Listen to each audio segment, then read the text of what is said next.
It's no secret that senior distance runner Lauren LaRocco possesses world-class talent, collecting All-American accolades in both cross-country and track. Lately, LaRocco has been using her talents in a different field as she and a group of classmates attempt to build a mechanical heart. Mechanical heart is basically building a mechanical version of a heart. It's never been really done. So we have a lot of inspirations and aspirations about it, so we hope that it'll make an impact in the classroom, and then we also hope that another team next year, another capstone team, can take it on and take it to the next level, because there's a lot of modifications to make and a lot of different diseases to mimic, like cardiac arrest, so there's a lot of potential of this project that we can do. The purpose of the project is for educational research and preclinical research. So for instance, we want students to be able to learn from it by having a visual model of how the heart works, as well as say people get valve substitutes and stuff like that, and to be able to put the valve into our model and make sure it works before it actually goes into someone's real heart, as well as just studying like tissue degeneration and other preclinical research. So that's what it ideally would be used for. We started last year with the preliminary phases. We didn't start building until this semester. I would say a year process, a good year. This is the stand that our heart is going to be on, and then there's going to be a ventricle on each side. We have a model of our ventricle right here that's going to be 3D printed in a flexible material to simulate the ventricle, and then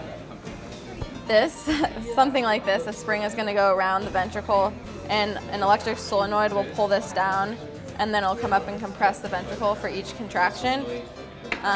We have a flow indicator and other things. We'll be programming it with a software called LabVIEW so that we can check the correct pressures and volumes in each place, basically for the valves to be working.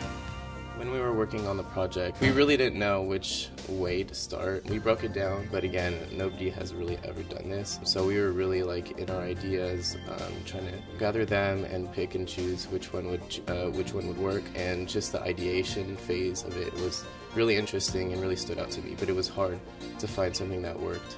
And then finally we started going the 3D route using SolidWorks, and after we started printing, that's when we took off, and that's when the ball started rolling.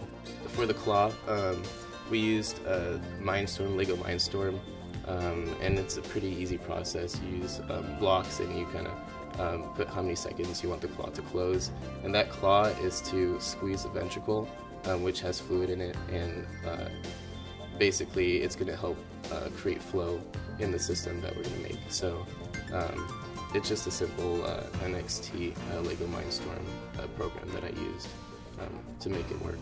Well, I'm really excited to be presenting tomorrow at Founders Day. Mrs. Shiley will be there, and I'm really stoked for it, and I know a lot of people are stoked for it too, so I'm really excited. I think the presentation went really well.